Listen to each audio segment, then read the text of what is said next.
decapitadas. Manuel Yáñez. Dijo ser Baphomet, el rey de las tinieblas. Y para mostrar su poder les envolvió en el abrazo del terror. Nadie hubiera supuesto que aquellos 7 personajes sentados alrededor de la larga mesa de banquete se pudieran considerar los seres más depravados del mundo. Porque todos ellos ofrecían un aspecto elegante, su físico mostraba algunas de las cualidades que merecen el calificativo de bellas y la seriedad de sus expresiones resultaba la adecuada en unos comensales que se 3 disponían a protagonizar un encuentro escasamente festivo, aunque tenían delante sendas bandejas de plata, vacías, que no parecían estar esperando recibir unos manjares. Solo fijándose en el opaco reflejo de las 14 pupilas se llegaba a intuir, vagamente, la cualidad excepcional de unos pensamientos en ebullición. Porque, a pesar de la quietud de sus cuerpos, la agitación tumultuosa de sus mentes casi generaba un sonido audible. La estancia se hallaba decorada con una sobriedad medieval, 8 ciervos encapuchados esperaban en las 2 enormes puertas cerradas, más allá de los lóbregos vitrales aguardaba la noche. Y en lo alto de la bóveda del techo pendían un falo humano gigantesco, sabía leer en sus ojos la brutalidad, el enconamiento, el instinto salvaje, la decisión de no detenerse ante nada, que ella tanto necesitaba. Presiento que me volverá a acontecer. Lo necesito. Lo noto como si el aire hubiese hecho una urna en torno mío, se hubiera solidificado, me tuviera presa y aquel suceso, al repetirse, pudiera venir a romperla, dejándome libre. Me asusta pensar que aquellos hechos, ahora, al cabo del tiempo, sean la única forma de mi libertad. Que el miedo, el pánico y el terror tengan que ser la manera con que concibo el despertar de mis sentidos, es algo que me horroriza, y, sin embargo, acepto. Lo acepto con la fatalidad de lo irremediable. En el fondo de mí misma, en el lugar más recóndito de mi ser, temo confesarme que lo necesito, o lo deseo.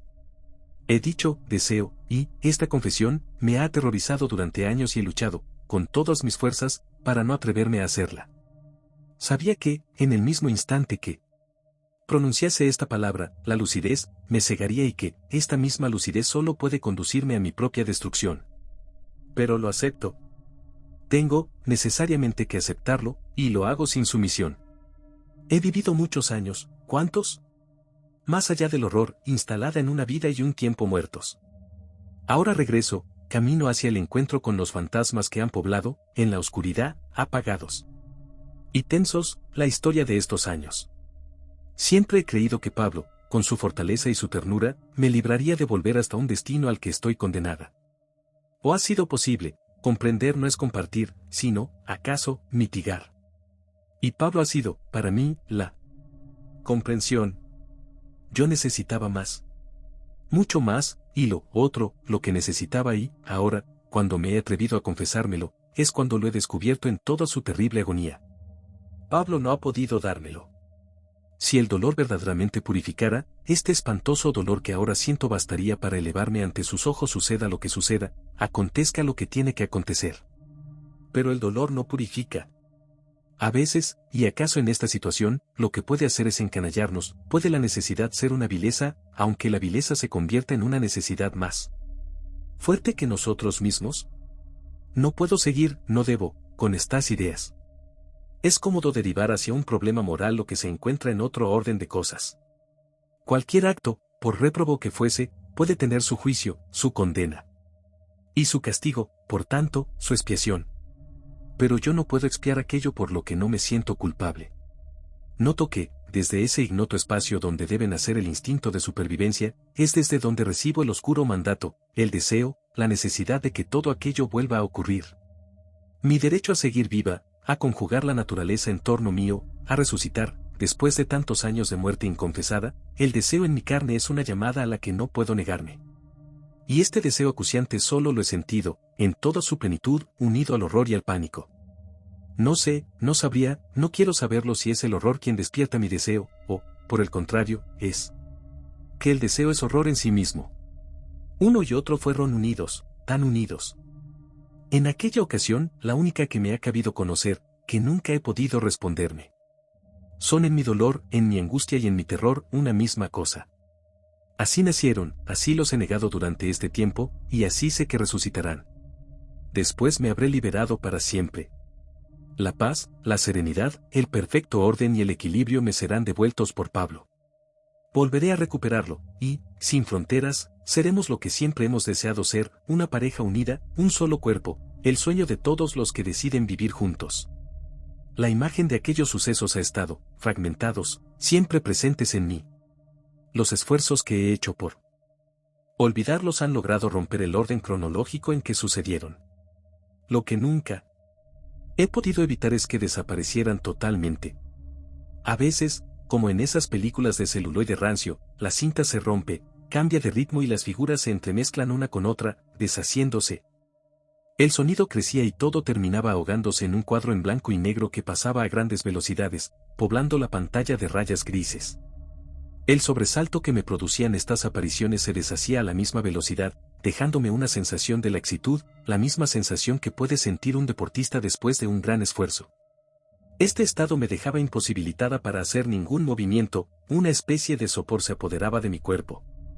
Ha sido como si el esfuerzo de recordaré dejase agotada, con la mente en blanco, sin otra necesidad que la de dormir. Sin embargo, siempre que las imágenes volvían, sentía la terrible necesidad de despertar a Pablo que dormía a mi lado, aferrarme a él con todas mis fuerzas y obligarle, si fuera preciso, a que se hundiera en mí y aplacase aquella pasión desorbitada que me poseía. Pero la excitación nunca duraba lo suficiente, o se desarrollaba tan hondo, tan profundo en alguna zona ignota de mi subconsciente, que era incapaz de manifestarse para que él comprendiera y reaccionara, consiguiendo lo que deben ser unas relaciones normales entre una pareja.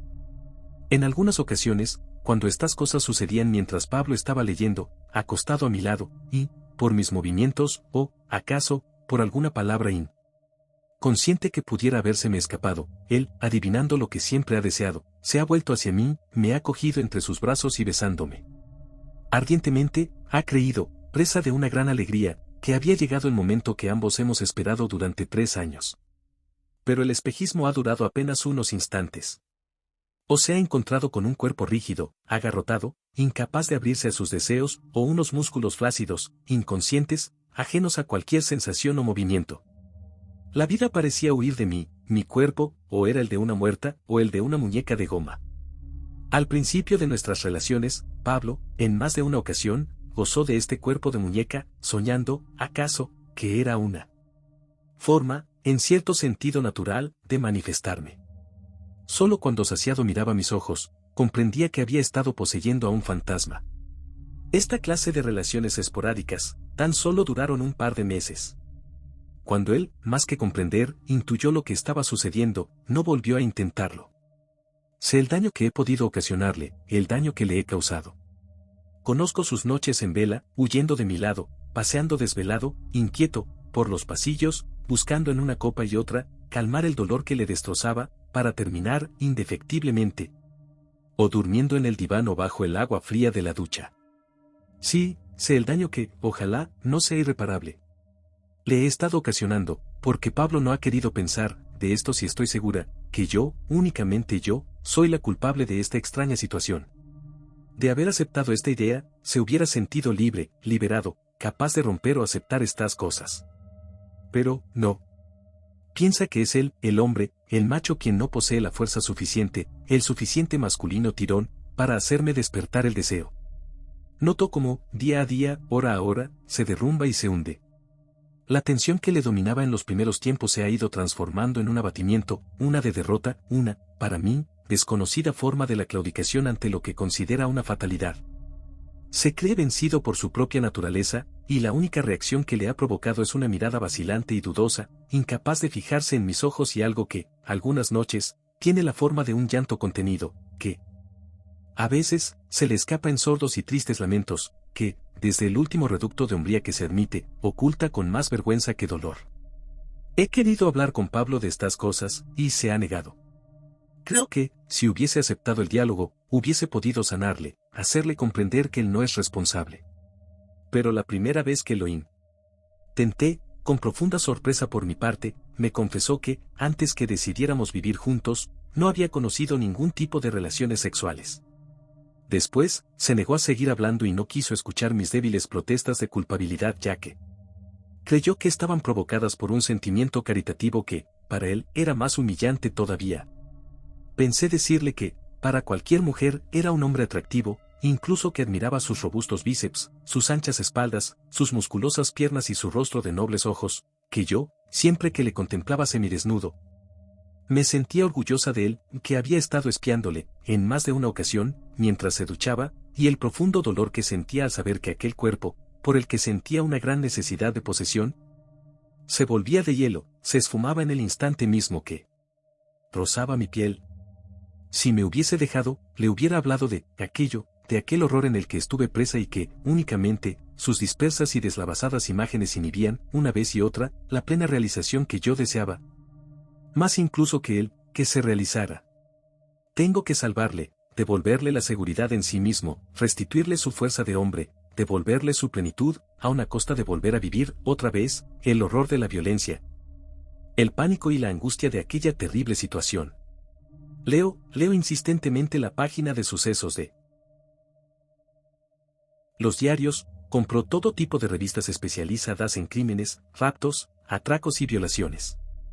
Algunas de estas historias, solo me producen repugnancia y asco. Pero lo hago como un ejercicio necesario, una preparación, un entrenamiento urgente y necesario. Estos hechos me están ayudando a organizar, a unir, a ligar los fragmentos de historia que necesito, y contra la que he luchado por olvidar, durante años.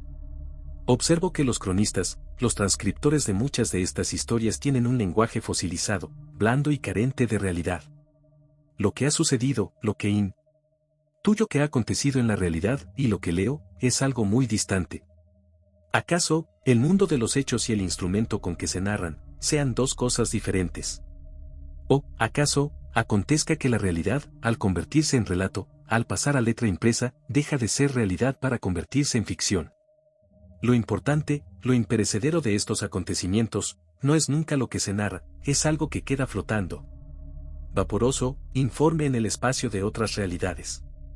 Siempre, en estas crónicas o relatos, está implícita la sombra de una culpa. Alguien ha transgredido las leyes morales y, esta necesidad de juicio, es la que deforma la realidad, la que me hace inaceptables y falsos estos relatos. Yo sé lo que voy a hacer. Lo que tengo que hacer y para qué. Y no me siento, ni me sentiré, culpable, ni podré culpar a nadie de los que me ayuden o me torturen. Pablo estará ausente unos días, este es el momento que he estado esperando.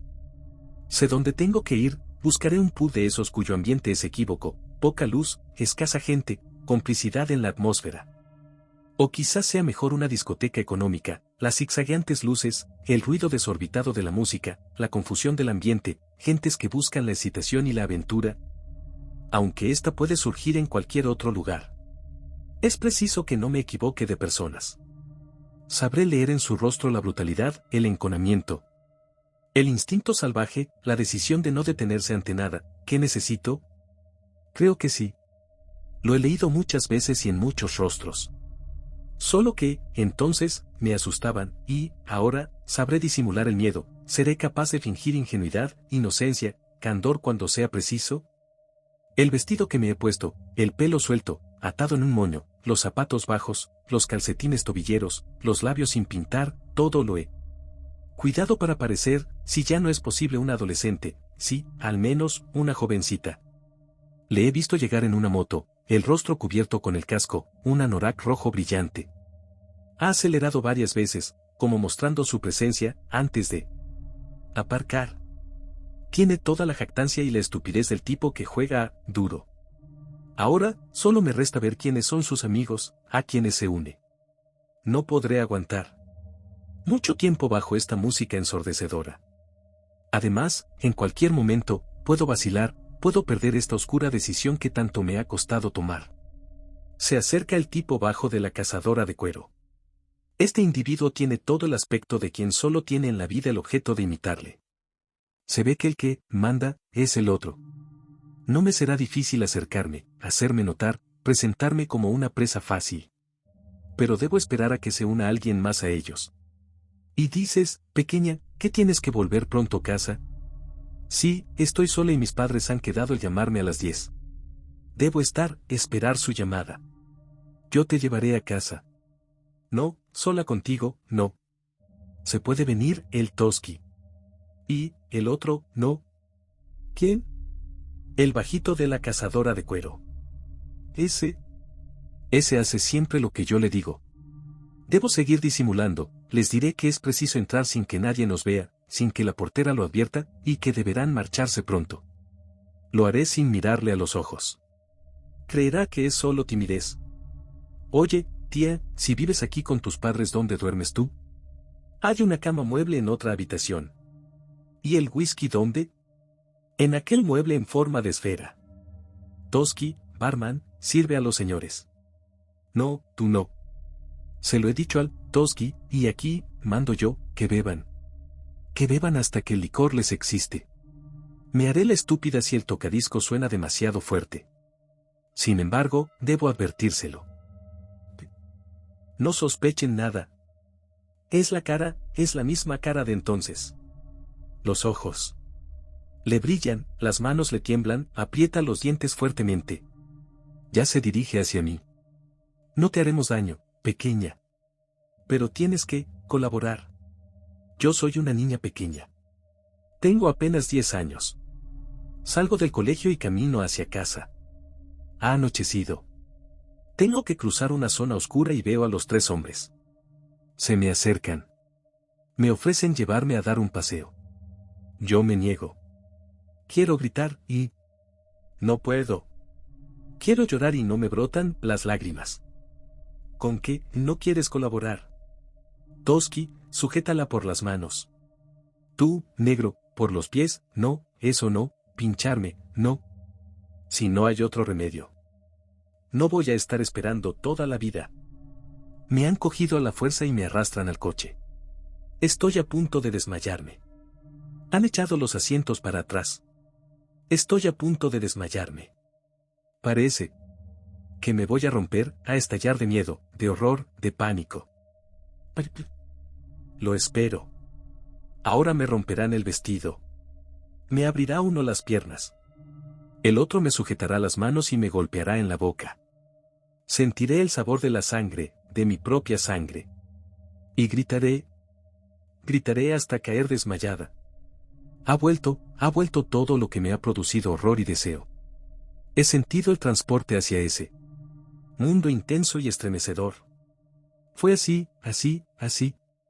Y ha sido necesario que sucediese porque, al volver a mirar a aquel hombre, he encontrado lo que esperaba, el rostro de Pablo.